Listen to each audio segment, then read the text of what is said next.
Anong mensahe ang kailangan marinig ng mga Gemini? Wala. Ano nga ba? September 29 to October 5, 2024. Pwedeng nangyari na to o mangyayari pa lang. Kung hindi man para sa inyo itong magiging reading, baka para sa someone na malapit sa inyo o sa someone na kakilala nyo mismo. Baka may lumabas na gender mamaya, gawin nyo na lang energy, masculine at feminine energy. Pwede rin naman na wag nyo nang pansinin ang gender. Hindi ko alam kung anong lalabas. Kung positive ba o negative ang magiging reading. Depende sa kung anong mapipick up pong energy. Anyways, kung hindi man mag-resonate sa inyo to, edi adjust nyo na lang ang video, hanapin nyo to. Kung hindi pa rin, edi dito na. Ito ang last deck.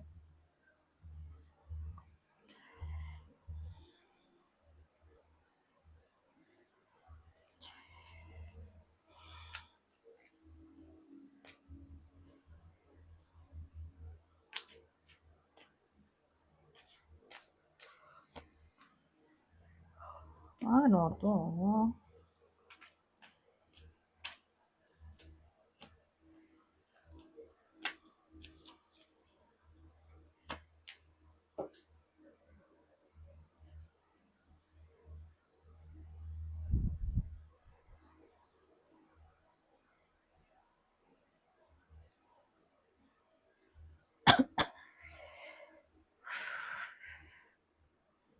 So, babae yung tatamaan ng reading na to. Whether kayo mismo to o ito person nyo o kakilala nyo o malapit sa inyo. Anak nyo, kapatid, basta babae. Babaeng may trabaho. Okay?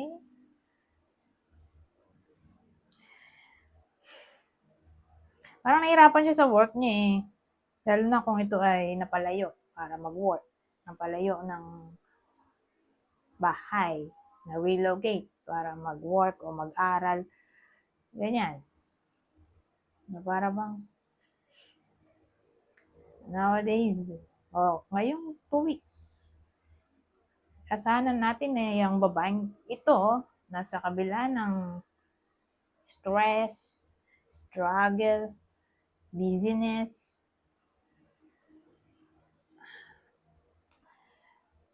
overloaded ng work, o different kinds ng tasks, o deadline. Para siyang napapressure dito eh. Kahit ganun ang maganda determinado pa rin siya. Natapusin ang dapat tapusin. Malakas ang loob niya. Matapang siya. Maganda, di ba?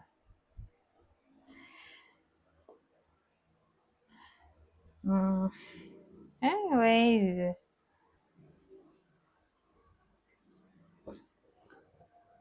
punta tayo sa susunod. Ito. So, pwedeng kayo to. O ito yung person nyo. O ito yung mahal nyo sa buhay. Basta babae.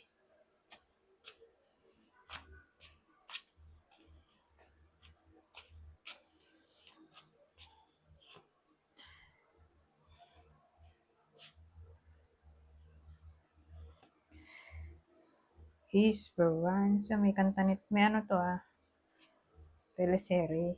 Kay Judy Esperanza yata. Ito naman kasi is Esperanza.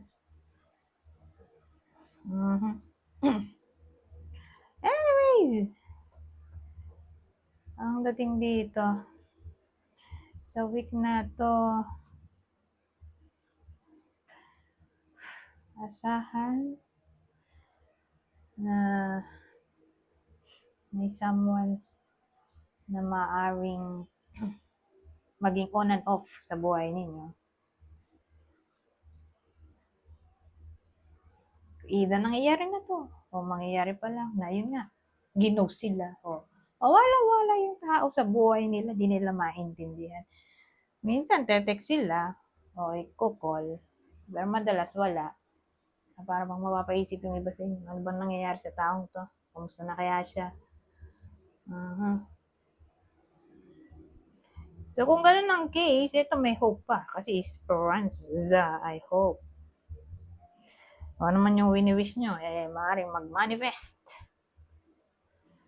Sabihin naman natin fickle-minded yung person nyo o kayo mismo. Kasi pwede rin vice versa to, na parang magulong utak ba? Dami siyang iniisip. Absent-minded, hindi mapakali, hindi mapirmi. O lagi siya nadidistract ba? For some reason.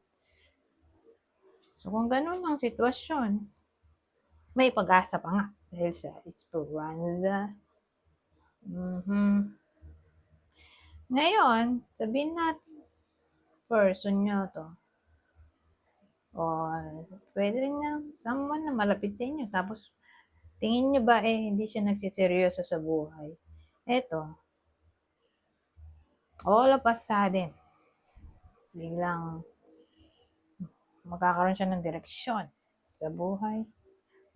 Mapapansin nyo, magkakaroon ng changes. Okay? Small changes. Sabi natin, tamad mag-aral. Nabawa lang naman anak to. Tamad mag-aral siya. Tapos magugulat nga kayo. O yung iba sa inyo na yung anak nila na parang tamad mag-aral o parang medyo lazy o parang walang future. Makikitaan yun ng pagbabago nga in a good way. Bigla siya mag-aaral, magugulat kayo. O bigla siyang papasok na maaga. Ganyan. Kung laging late, biglang umaga ng pasok. Diba? Magugulat nga kayo. Di na late. Siya na kusang gumising. Example lang naman yan.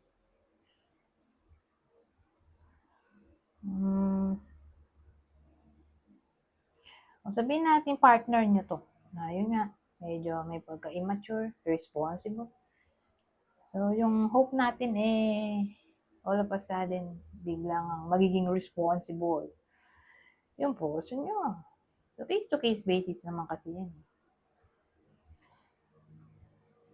Lalo na kung yung someone ay unpredictable, wishy-washy, impulsive, ayan. Parang all of a sudden, mapapansin nyo may pagbabago in a way na mahulaan nyo na kung ano magiging next moves niya, mauunawaan nyo na siya.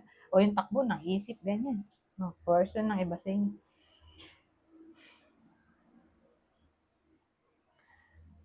Di lalo na kung ex to, o someone na ginawa silang tawag na, friends with benefits. Na parang may hope pa pala. Kahit gano'n yung sitwasyon. Anyways, kukuha pa ba ako? May ibang deck. Iba pang spread dito. Wag na. Dito na tayo. Para mabilis. Ito kasi good vibes to Kaya ito gusto kong gamitin na. Okay, kasi pag ito hindi natin masabi baka bad vibes. Yung ito gypsy kasi ito Gypsy deck. O Sibila. Hindi siya common. Common sa ibang bansa pero dito sa Pilipinas lang masyado nakikita gumagamit niya.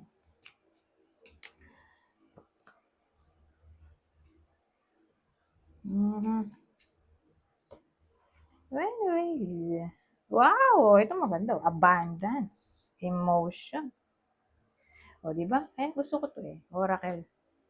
Lahat naman sila ay Oracle. Kaya lang na iba-iba sa tinatawag na system. Pero hindi ko na i-discuss.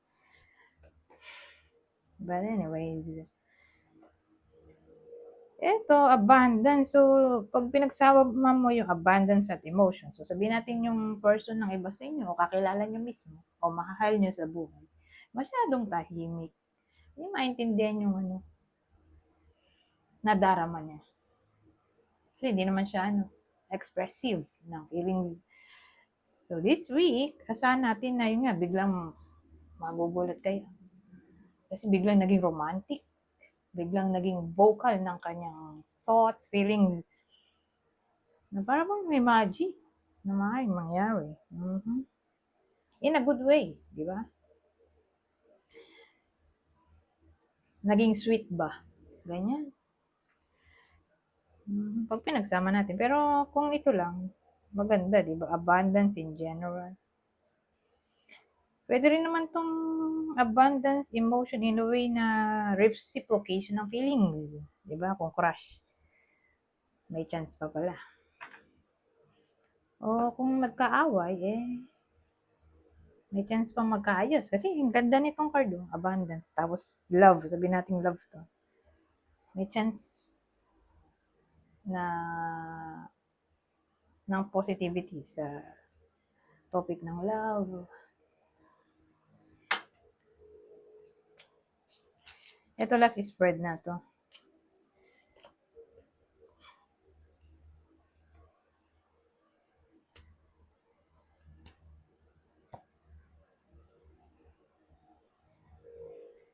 Ito, leadership, passion. At ano yan? Asahan natin na yung iba sa inyo. All of a sudden, magkakaroon ng passion na yun, maging leader. O mag-lead for some reason. So, ewan ko. Parang, ito ang desire. Magiging desire. Mga iba sa inyo. Maging authoritative. Maging boss. O, i-express ang inyong thoughts, feelings. Na parang may pagka-demanding, gano'n. Ang gusto niyo masunod, kayo yung masusunod. In control, ganyan. Pagka-powerful. Ang inyong the king sa week na to. Okay? Kasi weekly reading to. Anyways, hanggang dito na lang. Goodbye for now.